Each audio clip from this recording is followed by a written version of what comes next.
Hello and welcome to Center for Spatial Data Infrastructure and Land Administration, Department of Infrastructure Engineering, the University of Melbourne. I'm very pleased to present to you a demonstrator project as part of the Northwest Metropolitan Region of Melbourne Data Access and Integration, which is supported by Australian National Data Service and also Australian Urban Research Infrastructure Network, ORIN. This project is about housing affordability, and we have developed tools to facilitate the decision making in this project. We are going to present to you and showing you how the system works and also the functionality of this system, which can help you and help us in the way that we can manage our land and also regenerating land for housing. Thank you. Now let us start and presenting the system to you, but before going through that one, I would like again to acknowledge the support from Australian National Data Service and also Australian Urban Research Infrastructure Network, ORIN, that put the support to run this project with 4 demonstrators, and housing affordability is one of the demonstrators. But in general, the objectives of the main projects are around identifying and securing data related to health, housing, affordability, economic productivity, transport, and sustainability, and also to develop an integrated database and data services.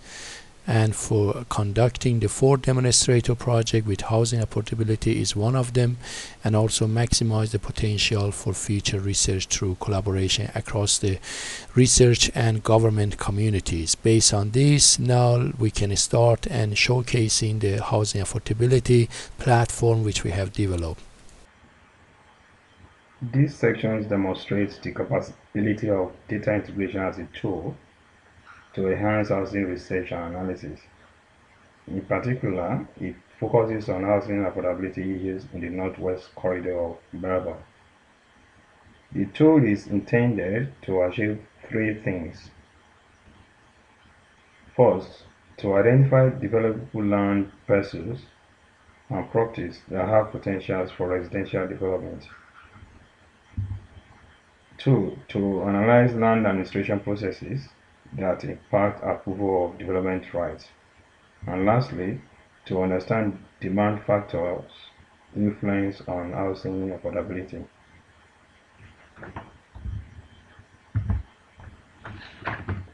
Now, briefly, this is an open source web-based geospatial portal. There are 2 functional modules here.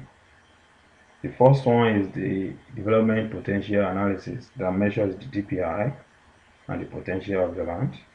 The second one is the development assessment analysis. The system is designed to be flexible, to accommodate variabilities and preferences in each jurisdiction.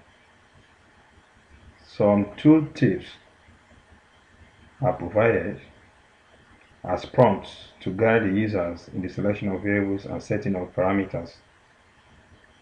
So users are free to contrast the variables in a way to align with their own assumptions and local knowledge of the place.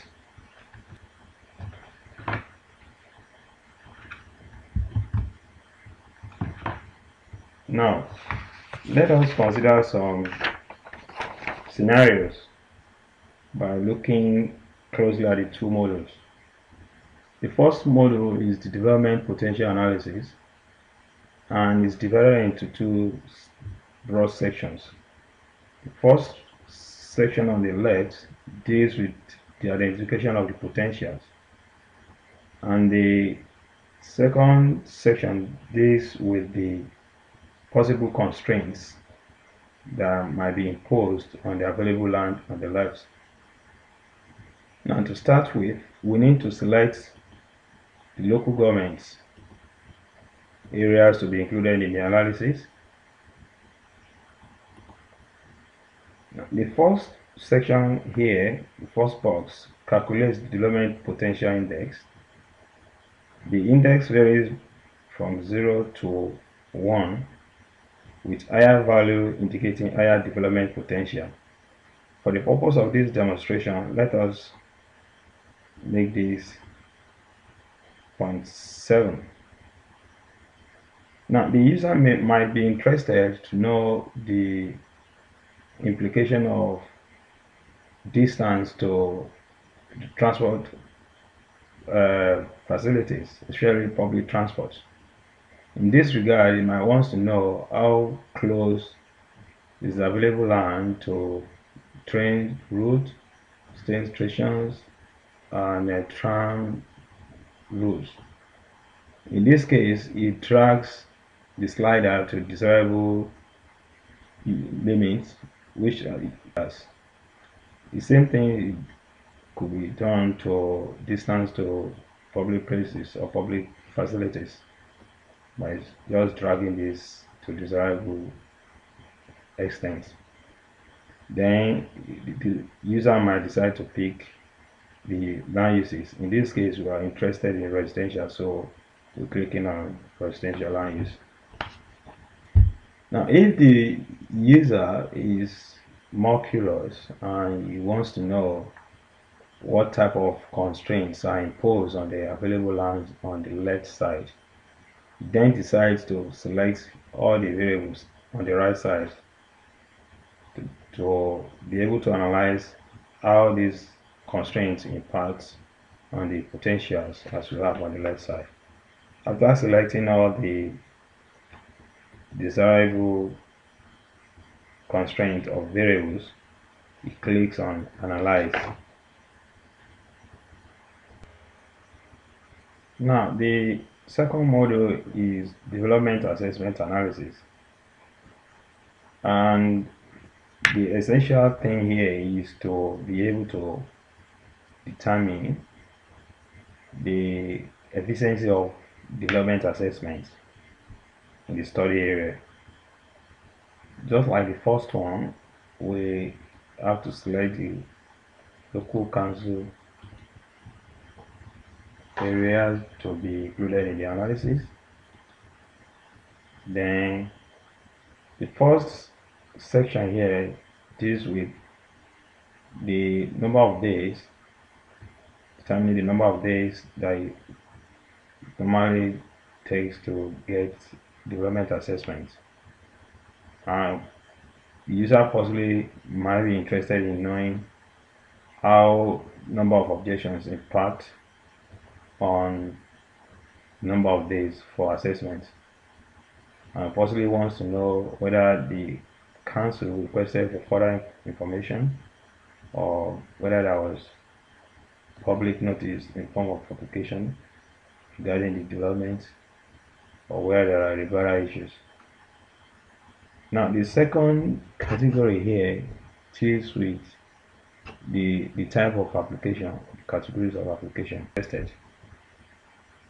In some instances, the user might be interested in the number of new additions, the number of dwellings that are added to the existing one. Possibly wants to select this. On this side, he might possibly be interested in determining the change of use, or wants to know the change of use in terms of what is changing, that from residential to other uses or from other uses to residential council. And the next category deals with issues that indicates the application outcomes, whether the application is still in progress or whether the permit has been issued or whether the permit was issued with conditions or so many other considerations that this could be selected here. There are instances where application are referred to PCAT. So the user might be interested in whether the case was reviewed to PCAT for review or for assessment and the time it takes to get this done. All these are the parameters that could be selected here. And like the first one, the user clicks analyze. I hope by now you have learned how the system works, and also hopefully you can use this system for your activities and project. In summary, I would like once again to thank all the supporters of this project, and also would like to acknowledge the support of Melbourne University and also Australian government through Department of Industry, Innovation, Science, Research and Territory Education, and also Victorian government for the support of the Northwest Melbourne in this project, and again ANTS and ORIN's actually support here. And I would also acknowledge the support of our team in Center for Spatial Data Infrastructure and Land Administration. And for further information regarding this project and also further research associated with this kind of area, you can visit our website through www.csdila.unimelb.edu.au. I look forward to working with you and answering your question. Thank you.